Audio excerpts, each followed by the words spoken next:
Hello everyone, welcome back to my channel Gyan Yog. I am Sakshi and today we start the last exercise of chapter first. Okay? Exercise start करने से पहले हम थोड़े से फॉर्मूले की बात कर लेते हैं जो हमारी इस एक्सरसाइज में होंगे. ओके, तो फर्स्ट फार्मूला है हमारा डिस्टेंस फार्मूला. ये डिस्टेंस फार्मूला क्या होता है? डिस्टेंस फार्मूला में देखिए 2 पॉइंट्स है, सपोज करिए 1 पॉइंट 2 पॉइंट. एक ग्राफ शीट में एक पॉइंट के कोऑर्डिनेट्स आपको गिवन है, ए है एक बी है. एक ए पॉइंट के कोऑर्डिनेट्स गिवन है x1 और y1 और बी पॉइंट के कोऑर्डिनेट्स गिवन है x2 एंड y2. तो आपको इनके बीच का डिस्टेंस फाइंड करना है कि इनकी लेंथ कितनी है, इस ए और बी की लेंथ कितनी है या इन दोनों के बीच में डिस्टेंस कितना है.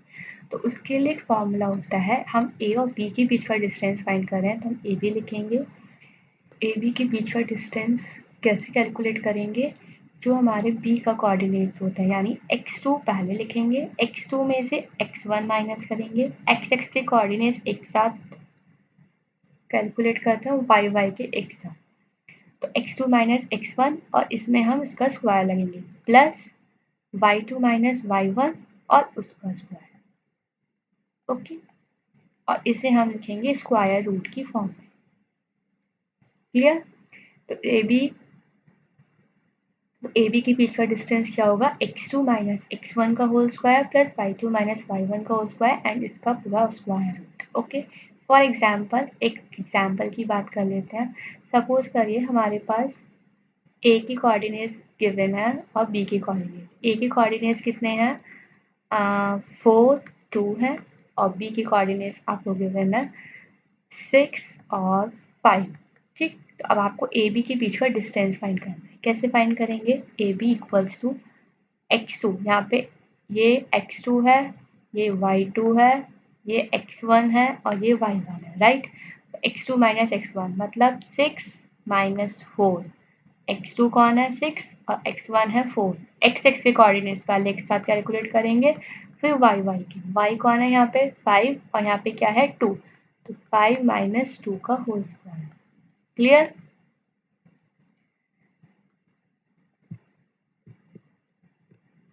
Six minus 4 2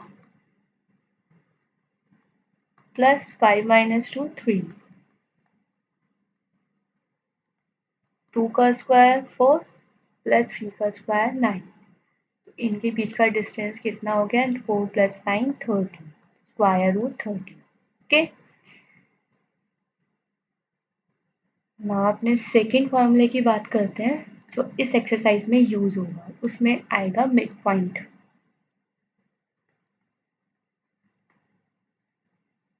mid point formula. Mid point फार्मूले में क्या है? आपको सपोज करिए एक लाइन गिवन है जिसके 2 पॉइंट्स हैं ए एंड बी.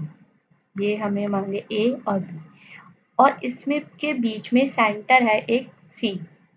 ओके, आपको इसके कोऑर्डिनेट्स फाइंड करने हैं.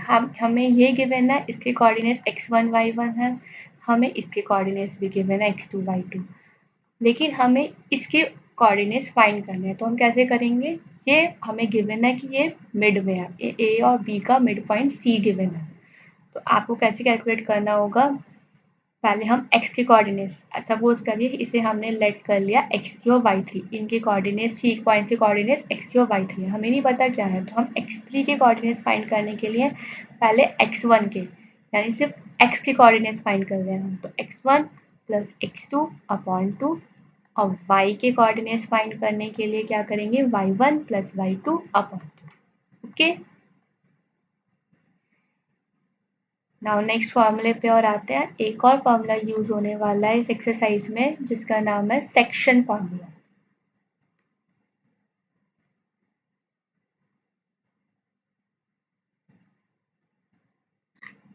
सेक्शन फार्मूला फाइंड करने के लिए क्या करना होता है? सपोज करिए एक लाइन है हमारी, ए और बी के पॉइंट्स हैं. ए के कोऑर्डिनेट्स हैं x1 y1 और बी के कोऑर्डिनेट्स हैं x2 y2.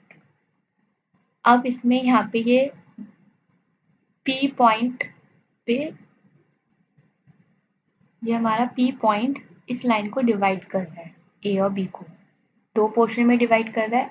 देखिए अब सेक्शन फार्मूला मिड पॉइंट फार्मूले में क्या डिफरेंस है, इसमें हमें पता था ये सेंटर में है, ये मिडल में दे रखा है, A और B का ये मिडल पॉइंट है, लेकिन यहाँ हमें ये मेंशन नहीं है या फिर ये कंफर्म नहीं है कि ये पॉइंट हमारी मिडिल में है, ये बस हमें दे रखा है कि लाइन ये पॉइंट P डिवाइड कर रहा है AB को। अब वो हो भी सकता है कि वो मिडिल हो सकता है वो मिड पॉइंट्स में डिवाइड करे, या फिर ये भी हो सकता है कि वो इधर का पार्ट ज़्यादा हो इधर का पार्ट कम हो। तो ये जो पॉइंट P है ये इस लाइन को डिवाइड कर रहा है, हमें नहीं पता ये मिडिल पॉइंट में यानी कि 1/1 रेशियो में डिवाइड कर रहा है या किस रेशियो में डिवाइड कर रहा है। तो हमने इसे सपोज कर लिया M और N के रेशियो में डिवाइड कर रहा है, तो इसके P के कोऑर्डिनेट्स हमने लेट कर लिए x3 एंड y3। आप चाहें तो इसे x और y भी लिख सकते हैं, कुछ भी लिख सकते हैं। तो हमें P के कोऑर्डिनेट्स फाइंड करना है। पहले हम x3 के कोऑर्डिनेट x3 फाइंड करेंगे, तो x3 का फॉर्मूला क्या होगा यहाँ पे, इस m की यानी कि क्रॉस में होता है, अगर ये m और n रेशियो तो इस m की मल्टीप्लाई आपको इनके कोऑर्डिनेट्स में करनी होगी और n की मल्टीप्लाई आपको 1 वाले कोऑर्डिनेट्स में करनी होगी। ओके, तो क्या होगा m into x2 plus n into x1। Okay, और अपॉन में m प्लस n, यानी जो भी हमें रेशियो में जिस रेशियो में ये डिवाइड है ये लाइन, उसको हमें नीचे इसके सामने लिखना होगा। नेक्स्ट y3 के कोऑर्डिनेट y3 पॉइंट फाइंड करने के लिए क्या करेंगे, m की मल्टीप्लाई y2 में प्लस n की y1 और upon m plus n। Okay, हम ये फॉर्मूला डीपली जब एक्सरसाइज में यूज होगा तब पढ़ेंगे। ओके, चलिए अपने एक्सरसाइज पे आते हैं। First question is, what are the x coordinate and y coordinate of the point of intersection of the two axes? अगर हमारी दो टू एक्सिस इंटरसेक्ट करती हैं, ये x एक्सिस है ये y एक्सिस है और ये दोनों इंटरसेक्ट करती हैं, तो x के कोऑर्डिनेट क्या होते हैं और y के कोऑर्डिनेट क्या होते हैं। जब ये टू एक्सिस एक दूसरे को इंटरसेक्ट करती हैं तो ये क्या होता है, हमारा ओरिजिन होता है, हम पढ़ चुके हैं। ओरिजिन में कोऑर्डिनेट्स क्या होते हैं, 0 0। तो x की कोऑर्डिनेट की वैल्यू क्या होगी, यहाँ पे x का कोऑर्डिनेट क्या है 0, तो x के कोऑर्डिनेट की वैल्यू 0 और y के कोऑर्डिनेट की भी वैल्यू 0। y यहाँ पे 0 है तो y के कोऑर्डिनेट की value 0। Okay, now next question is, point W has x coordinate equal to -5। x coordinate पे एक W पॉइंट है जिसकी वैल्यू -5 है। पहले हम एक ग्राफ ड्रॉ कर लेते हैं।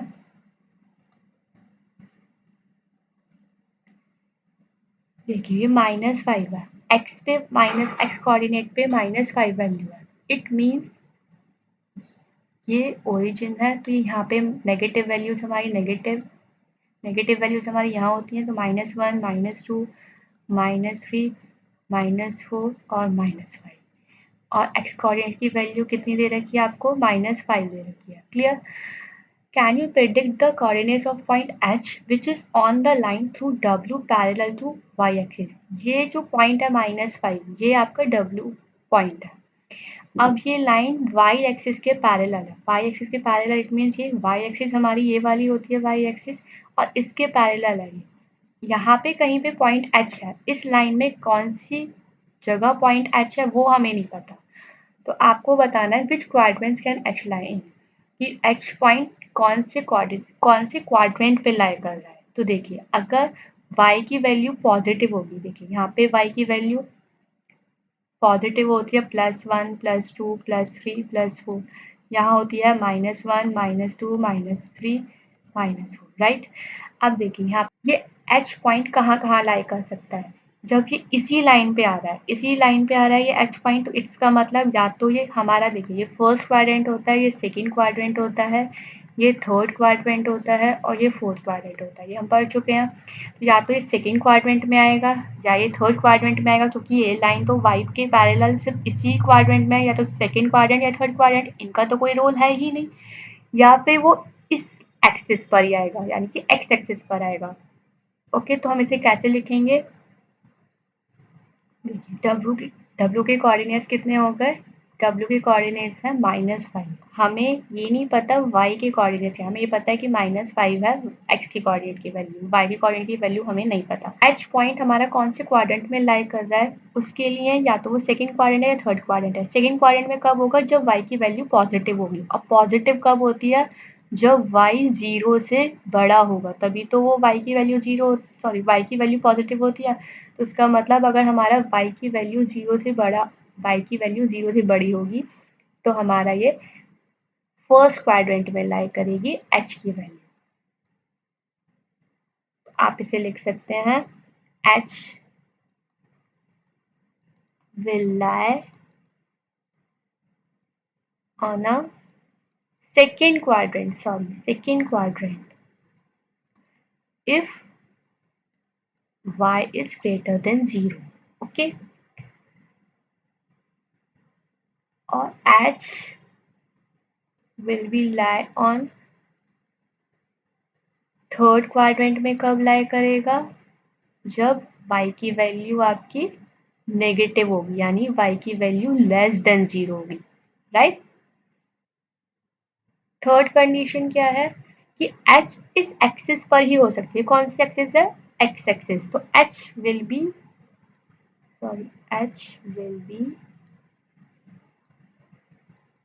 लाई ऑन x एक्सिस, और x एक्सिस पे जब x एक्सिस पे अगर h होगा तो उसका मतलब y की वैल्यू क्या होगी आपकी, 0।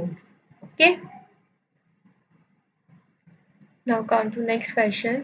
Consider the points R, A, M, P। ये आपको 4 पॉइंट्स दे रखे हैं, उनके coordinate if they are joint in the same order predict. इसे आपको पहले ग्राफ में प्लॉट करने होंगे ये पॉइंट्स। चलिए ग्राफ में प्लॉट करते हैं। देखिए ये हमारे पास ग्राफ है, हम पहले इन पॉइंट्स को प्लॉट करेंगे।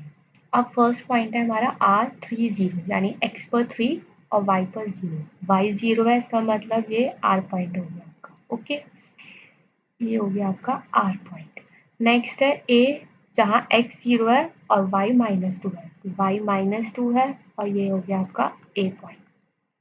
नेक्स्ट है M, जहाँ x -5 है और y -2 है, इट मीन्स -5 x की वैल्यू और -2 y की वैल्यू। ये हो गया आपका M के कोऑर्डिनेट्स M पॉइंट। P है आपका x की वैल्यू -5 और y की वैल्यू +2।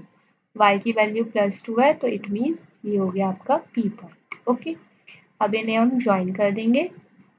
ये इस तरीके से ज्वाइन हो जाएगा स्ट्रेट लाइन में, ये भी स्ट्रेट लाइन में आ रहा है, स्ट्रेट लाइन में ज्वाइन होगा, ये इस तरीके से और ये ऐसे join. Okay, first part is 2 points of R A M P that are perpendicular to each other. कि 2 points are A M P जो हमारा क्वाड्रिलेटरल बना है, कौन सी 2 ऐसी साइड्स हैं जो एक दूसरे के परपेंडिकुलर है। परपेंडिकुलर का मतलब 90 डिग्री एंगल बना रहे हैं, पता है आपको। देखिए कौन सी है ऐसी 2 लाइन्स, ये वाली, यहाँ पे आपका 90 डिग्री एंगल बन रहा है बिल्कुल। तो आपकी कौन कौन सी लाइन्स परपेंडिकुलर है एक दूसरे के, A M is perpendicular to P M. तो फर्स्ट पार्ट का आंसर क्या होगा आपका, sorry, AM is perpendicular to PM. Okay, ये 2 sides ये हो गई। Next part is one side of RAMP that is parallel to one of the axis। हमें एक साइड बतानी है जो एक्सिस के पैरेलल हो। एक्सिस के पैरेलल कौन कौन सी साइड्स हैं, देखिए ये जो एक्सिस है, सॉरी ये जो लाइन है, ये जो साइड है AM, ये किसके पैरेलल है, एक्स एक्सिस के पैरेलल है, राइट। ये एक्स एक्सिस होती है आपकी। और ये जो PM है, ये साइड किसके पैरेलल है, आपकी वाई एक्सिस के पैरेलल है। ओके, तो हम क्वेश्चन में कैसे लिखेंगे अपना, AM is parallel to x axis and PM is parallel to y axis। Clear है आपको। Now next part is 2 points that are mirror images of each other in one axis.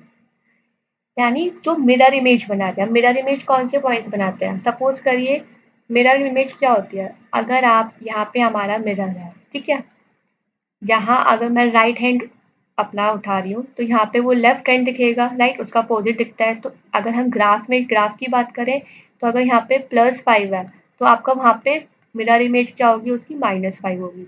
+2 है तो मिरर इमेज क्या होगी, -2, -2 है तो +2 होगी। Clear? तो आपको बताने हैं कि ऐसे कौन से 2 पॉइंट्स हैं जो मिरर इमेज बना रहे हैं एक्सिस में और 1 एक्सिस में। Which axis will this be? Now plot the points and verify your predictions. हम देखिए,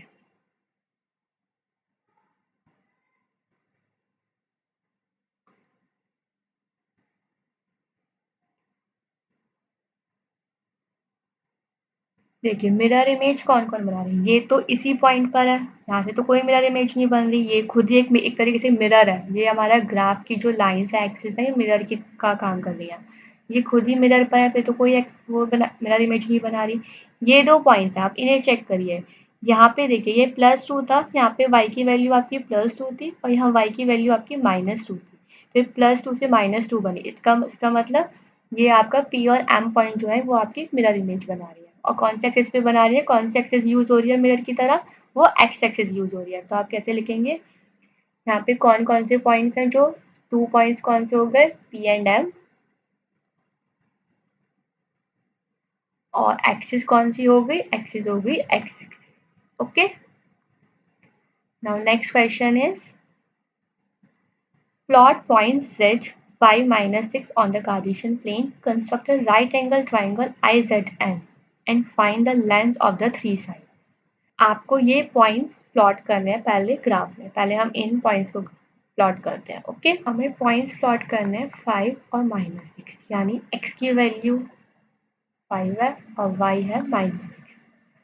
तो y के लिए हमें इसे और एक्सटेंड करना पड़ेगा। हमें ग्राफ अपना y एक्सिस को -6 -7 थोड़ा सा और एक्सटेंड करना पड़ेगा।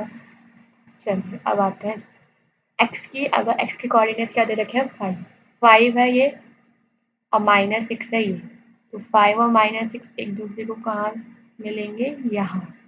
तो ये हो गया आपका z के कोऑर्डिनेट्स 5 एंड -6। अब देखिए क्वेश्चन में क्या गिवन है, हमने प्लॉट कर लिए।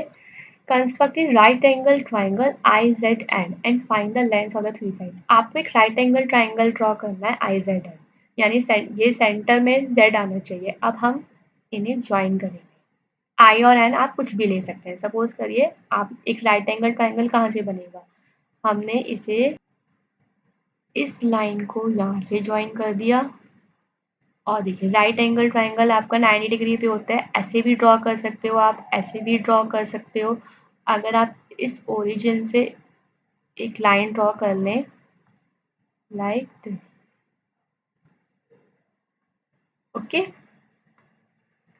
तो ये आपका 90 डिग्री एंगल बन गया। इसे हमने पॉइंट ले लिया आई, इसे ले लिया एन, तो IZN एक राइट एंगल ट्राइंगल हो गया। ओके, अब आपको ये फाइंड करना है, इनके बीच की लेंथ फाइंड करनी है कि आई से लेके जेड तक कितनी लेंथ है, एन से जेड तक कितनी लेंथ है, और आई से एन तक। ओके, तो इसे फाइंड करने के लिए अगर हम आई से लेके जेड के बीच की लेंथ फाइंड करनी है, तो उसमें हम डिस्टेंस फॉर्मूला अप्लाई करेंगे, जो हमने स्टार्टिंग में पढ़ा था। डिस्टेंस फॉर्मूला यहाँ यूज होता है जब भी 2 पॉइंट्स हैं, उनके बीच का हमें डिस्टेंस फाइंड करना हो, उनकी बीच की लेंथ फाइंड करना हो, तो हम डिस्टेंस फॉर्मूला का यूज करते हैं।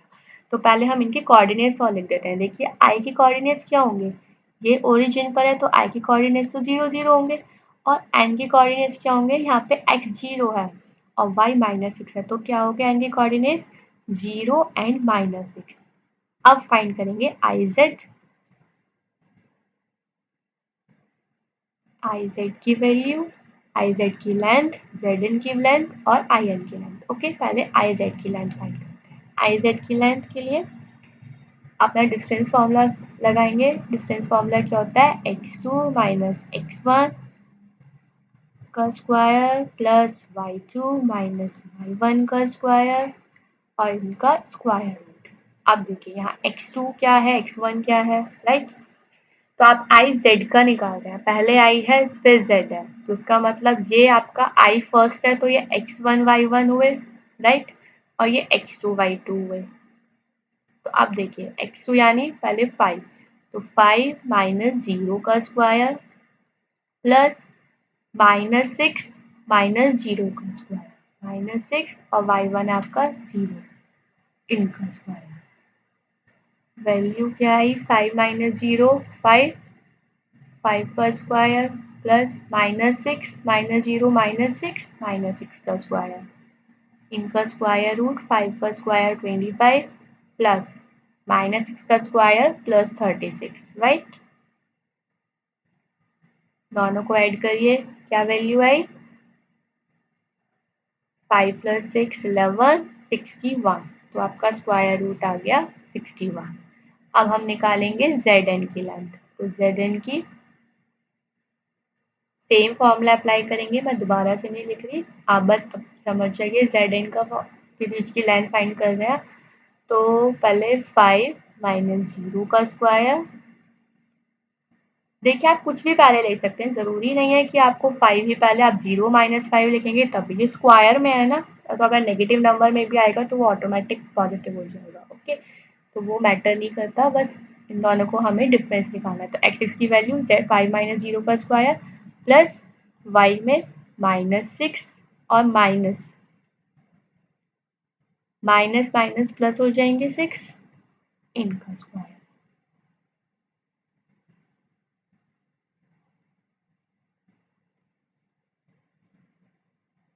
5 - 0 का स्क्वायर कितना है आपका? 25, 5 - 0 बराबर 5 और यहाँ पे 0, तो 25 का स्क्वायर रूट कितना होता है? 5 यूनिट, ठीक है। तो Zn की लेंथ आ गई 5 यूनिट। अब निकालेंगे हम I और N की लेंथ। I और N की लेंथ आप इसे डायरेक्ट भी कर सकते हैं, देखिए IN की पूरी फाइंड करने की जरूरत नहीं है। आप देखो I से लेके N तक के बीच का डिस्टेंस कितना है? कितना यूनिट है? 1 2 3 4 5 6 यूनिट है, डायरेक्ट दिख रहा है आपको। लेकिन आपको मेनली किसका निकालना था? आई जेड का निकालना था, क्योंकि ये हमें, अगर स्लैंटिंग लाइन है, ये हमें नहीं पता चल रहा कि ये इसकी लेंथ कितनी होगी। यहाँ से देखो एन से लेके जेड तक का भी हमें ये बिल्कुल हॉरिजॉन्टल लाइन, एकदम स्ट्रेट लाइन है, ये भी हमें दिख रही है। ये कितने यूनिट है? 1 2 3 4 5, पूरी 5 यूनिट गिवन है, तो ये 5 यूनिट आया था आपका आंसर। तो ऐसे आप डायरेक्ट आई एन का भी फाइंड कर सकते हो। तो आई एन का कितना हो जाएगा आपका यूनिट? 6 यूनिट। आई एन की लेंथ है 6 यूनिट, ओके। ये आपका fourth question complete. Now next question is, अब देखिए इसमें ये लिखा है कि आंसर्स आपके डिफरेंट डिफरेंट आ सकते हैं। क्यों आ सकते हैं डिफरेंट? वो ऐसे आ सकते हैं, हमने यहाँ पे राइट ट्राइंगल इस तरीके से सपोज करा है, अगर आप इसे ना चाहकर ये लेंथ यहाँ से और ये इसको ज्वाइन कर देते, तो आपका ये डिफरेंट राइट ट्राइंगल बन जाता, तो आपको इसकी लेंथ मेजर करनी होती, ओके।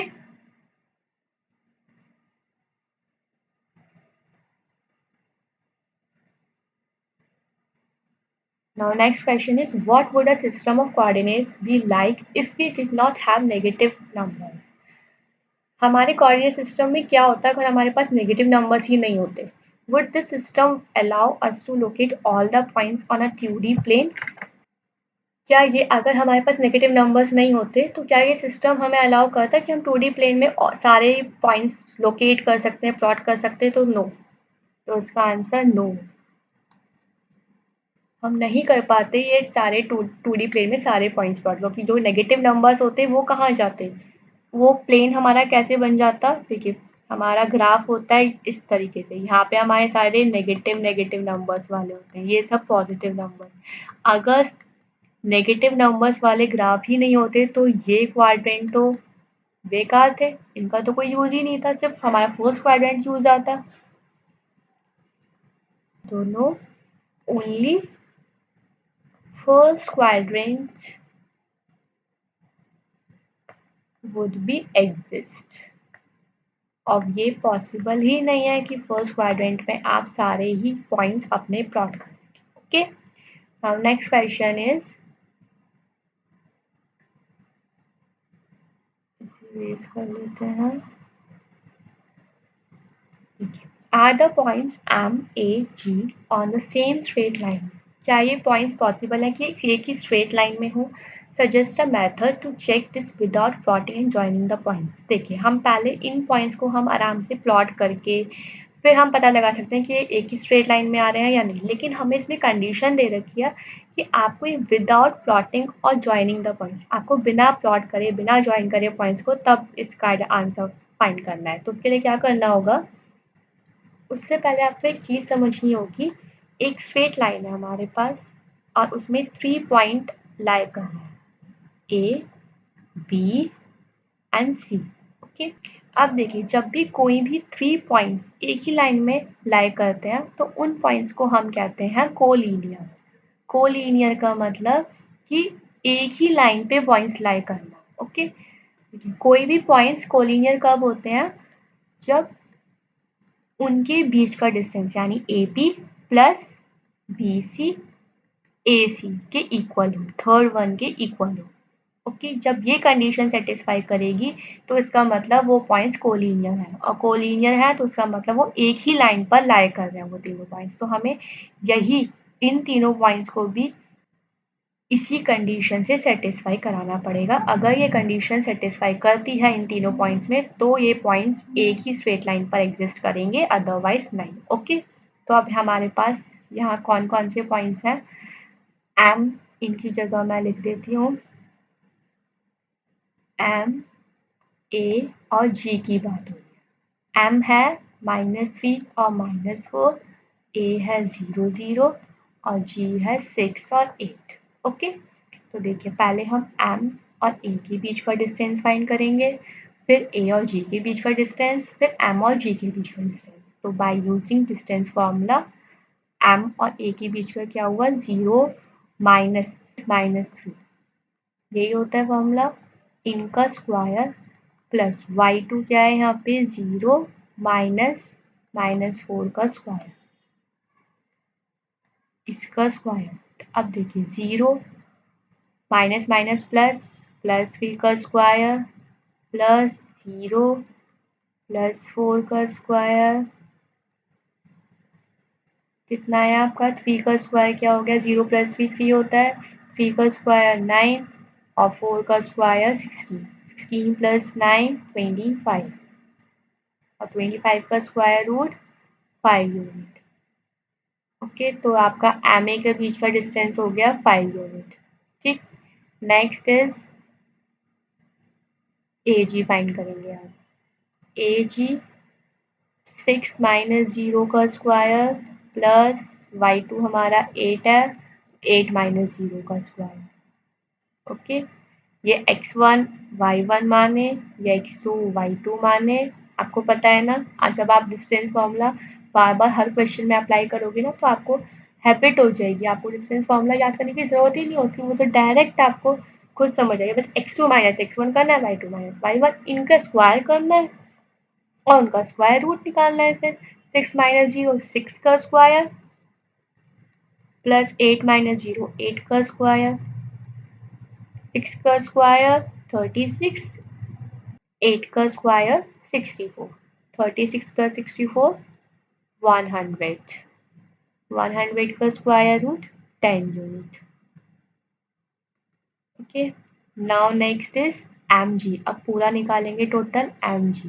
एम जी कितना हो गया हमारा, x2 क्या है हमारा 6 और -3 करेंगे तो वो प्लस में हो जाएगा +3, 6 + 3 का होल स्क्वायर प्लस y2 कितना है 8 और -4 करेंगे तो माइनस माइनस +4। ओके, 6 + 3 9 का स्क्वायर प्लस 8 + 4 12 का स्क्वायर, 9 का स्क्वायर कितना होता है आपका 81 प्लस 12 का स्क्वायर 144।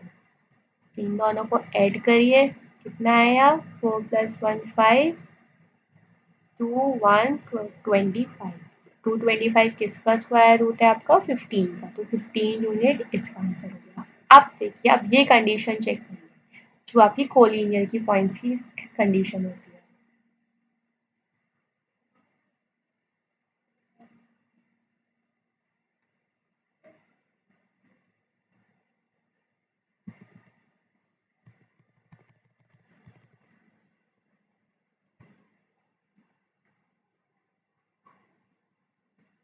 हम इस कंडीशन को अब सेटिस्फाई कराएंगे। देखिए इस कंडीशन में क्या होना चाहिए, M A plus A G, M A plus A G equal होना चाहिए एम जी के। चेक करिए क्या ये इक्वल हो रहा है या नहीं हो रहा। एम ए के कितने आए थे, एम ए की लेंथ कितनी आई थी 5 यूनिट, तो आपने एम ए की प्लेस पे लिखी 5 प्लस ए जी की कितनी आई 10 यूनिट और एम जी की कितनी आई 50। तो ये कंडीशन को सेटिस्फाई करा रही है, 5 प्लस 10 15 होता है, तो यस, तो yes M A and G are on the same line और are on the same line, same straight line भी बोल सकते हो। Okay, now next question is use your method from problem 6। हमें वही 6 क्वेश्चन का मेथड अप्लाई करना है to check if the points R B and C are on the same straight line. क्या ये पॉइंट्स भी सेम स्ट्रेट लाइन पर ही exist करते हैं या नहीं, आपको सेम फॉर्मूला अप्लाई करना है। और फिर बाद में आपको ये भी बोला गया है कि now plot both sets of points and check your answers, कि आपको इन पॉइंट्स को ग्राफ में प्लॉट करना है और अपना आंसर चेक करना है। तो देखिए हम इन्हें एक स्ट्रेट लाइन में ड्रॉ करते हैं, ये आर है, ये बी है और ये सी है। ओके, आर के कोऑर्डिनेट्स हैं -5 -1, बी के कोऑर्डिनेट्स हैं -2 -5 एंड सी के कोऑर्डिनेट्स हैं 2 और -12। देखिए अब हम इनके बीच का डिस्टेंस फाइंड करेंगे, आर बी, बी सी और R C. Okay, R B के बीच का डिस्टेंस फाइंड करने के लिए ये आपके x1 y1 हो गए, ये x2 y2, वही सेम फॉर्मूला अप्लाई करेंगे डिस्टेंस फॉर्मूला, x2 हमारा -2, x1 हमारा -5, -2 माइनस फिर -5, तो माइनस माइनस प्लस हो जाएगा, इनका स्क्वायर प्लस y2 आपका -5 माइनस और ये -1 प्लस बना रहे हैं तो +1 स्क्वायर, इनका स्क्वायर रूट, -2 + 5 + 3 +3 का स्क्वायर प्लस -5 + 1 -4,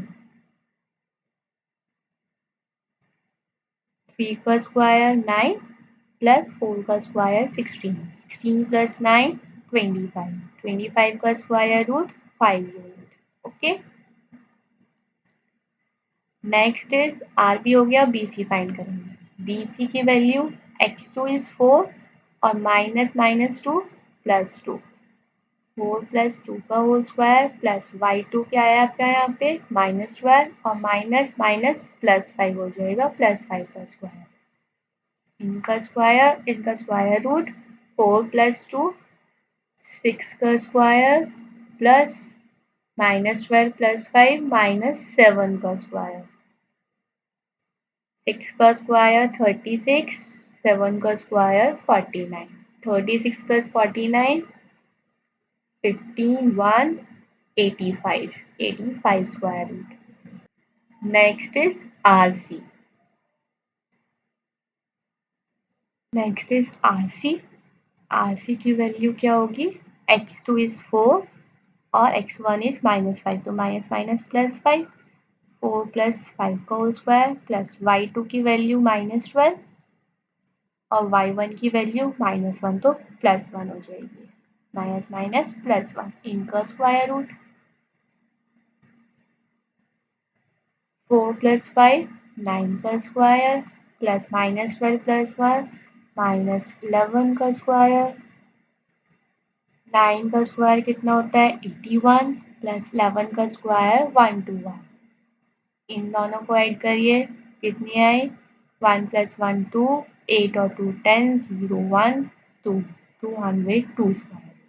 अब देखिए हमें कौन सी कंडीशन सेटिस्फाई होनी चाहिए, R B plus B C equal R C, तो हम इसी को अप्लाई करेंगे, R B plus B C equal R C, R B की वैल्यू कितनी आई 5 यूनिट प्लस बी सी की वैल्यू आई 85 रूट एंड आर सी की वैल्यू √202।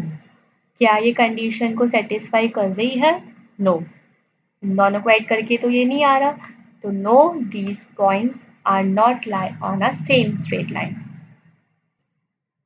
अब आगे आप इन्हें इन पॉइंट्स को ग्राफ पे प्लॉट करके देखिएगा खुद और बताइए कि ये स्ट्रेट लाइन में आ रहे हैं या नहीं। तो ये अगर जब आप इन्हें प्लॉट करेंगे अपने ग्राफ में तो ये स्ट्रेट लाइन में नहीं आ जाएंगे points. Okay, now next question is using the origin as one vertex. आपको ओरिजिन एक वर्टेक्स लेनी है।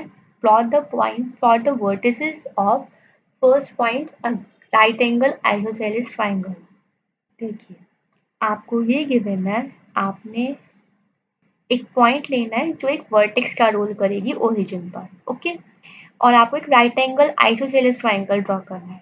आइसोसेलेस ट्राइंगल कौन सा कैसा होता है ट्राइंगल? आइसोसेलेस ट्राइंगल कैसा होता है जिसकी टू साइड्स इक्वल हो। ये एक ट्राइंगल है तो इसकी ये टू साइड्स इक्वल होनी चाहिए तब वो एक आइसोसेलेस ट्राइंगल होगा। और उसमें राइट एंगल हो रहा है तो इट मीन्स अगर वो राइट एंगल है तो वो राइट एंगल भी बने और साथ में ये और ये साइड उसकी इक्वल होनी चाहिए। आप कुछ भी यूनिट ले सकते हैं। सपोज करिए यहाँ पे आपका +1 +2 +3 +4 है। यहाँ पे भी आपका वाई एक्सिस +1 +2 +3 +4 है। आपने सपोज करिए 2 यूनिट ले लिया, आप चाहें तो 3 यूनिट ले लीजिए, बात एक ही है। तो आपको क्या लेना है राइट एंगल आइसोसेलेस ट्राइंगल के लिए। आपने अगर 2 यूनिट यहाँ तक लिया है तो आपको 2 यूनिट ही सेम यहाँ पे लेना पड़ेगा क्योंकि ये दो साइड्स आपकी सेम होनी चाहिए। तो आपने एक right angle isosceles triangle draw करना है। ओके, ये थोड़ा बेकार बन गई लाइन, ज़्यादा ही टेढ़ी मेढ़ी हो गई, इसको हम ठीक कर देते हैं। ओके, तो ये आपका एक आइसोसेलेस ट्राइंगल बन गया यहाँ पर। ठीक, इन पॉइंट्स को हमने ए मान लिया, इसे ओ मान लिया और इसे बी मान लिया। तो आपका एंगल ए ओ बी कितना हो गया आपका 90 degree. Okay, next part is an isosceles triangle with one vertex in quadrant third and the other in quadrant fourth। हमें एक isosceles triangle ड्रॉ करना है जिसका थर्ड क्वाड्रेंट और फोर्थ क्वाड्रेंट में लाई करेगा विद वर्टेक्स। यानी अगर ये थर्ड क्वाड्रेंट है हमारा, ये फोर्थ क्वाड्रेंट होता है, तो एक वर्टेक्स इस क्वाड्रेंट में होनी चाहिए और दूसरी वर्टेक्स इस क्वाड्रेंट में होनी चाहिए। और जब isosceles triangle ड्रॉ हो हम इससे ज्वाइन करेंगे, इससे ज्वाइन, देन ये साइड और ये साइड इक्वल होनी चाहिए तब वो हमारा एक आइसोसेलेस ट्राइंगल ड्रॉ होगा। ओके, तो हम इसमें कोई भी पॉइंट्स ले सकते हैं। ये देखिए ये ग्राफ है आपका। मैं अभी ऊपर का पोर्शन ही क्योंकि हमें थर्ड और फोर्थ क्वाड्रेंट की ही नीड है तो हम नीचे का ही क्वाड्रेंट ड्रॉ करते हैं। ओके, ये तो आपके -1, ये +1 +2 +3 +4 ये एक्स एक्सिस है आपकी, राइट। जो भी एक्स एक्सिस -2 -3 और एक्सटेंड कर दिया। रफली ड्रॉ कर रही हूँ, आप बना लेंगे ना, अब तो आपको प्रैक्टिस हो गई होगी। इतने क्वेश्चंस कर लिए हैं। -1 -2 -3 -4 -5। अब देखिए हमें एक आइसोसेलेस ट्राइंगल ड्रॉ करना है तो हम क्या करेंगे, ओरिजिन तो है ही हमारा, एक हमने इस क्वाड्रेंट में हमने सपोज करिए यहाँ से भी -3 और यहाँ से भी -3, यहाँ पे एक पॉइंट ड्रॉ करा और एक पॉइंट हमने सेम यहाँ ड्रॉ करा क्योंकि हमें 3 यूनिट, आप चाहो तो 4 यूनिट का ले लीजिए। अगर आप यहाँ 4 यूनिट का ले रहे हैं तो यहाँ पे भी ले लीजिए। ठीक है, ये हमने इसे ज्वाइन कर दिया, हमने इसको ज्वाइन करा और इसे ज्वाइन करा। ओके, देखिए ये तो 3 यूनिट था आपका, ये भी यहाँ से लेके यहाँ तक 3 यूनिट था। ओके, अब हम आइसोसेलेस ट्राइंगल है हमारा, इसे कैसे प्रूव करेंगे, तो हमें इनके बीच का डिस्टेंस फाइंड करना पड़ेगा। सपोज करो ये ओ है, ये ए है,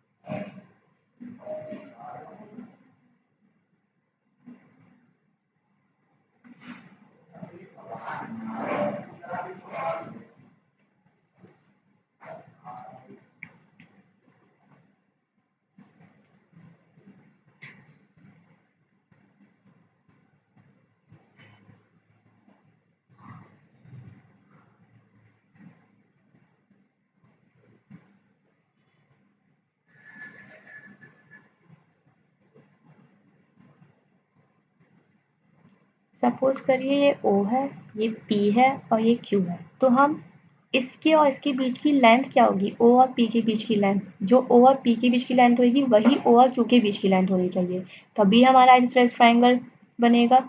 ये दोनों साइड्स इक्वल होनी चाहिए, इन दोनों की लेंथ इक्वल होनी चाहिए, राइट।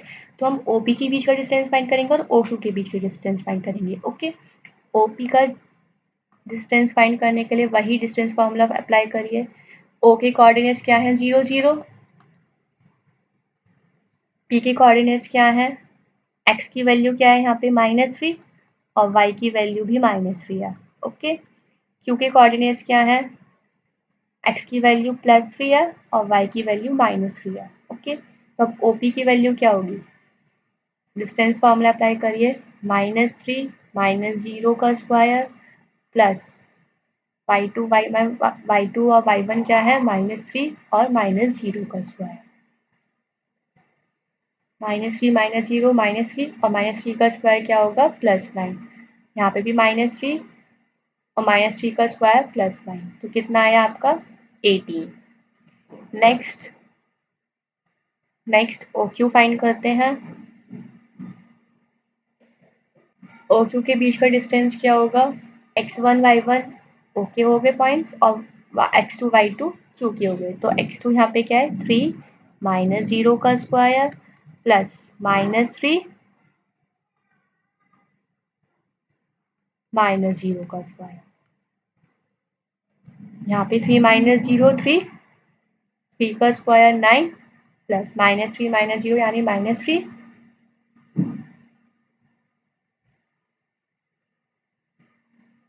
और -3 का स्क्वायर +9, 9 + 9 18, यानी इसकी लेंथ भी 18 स्क्वायर रूट और इसकी लेंथ भी 18 स्क्वायर रूट। तो मतलब OPQ is an isosceles triangle. Okay.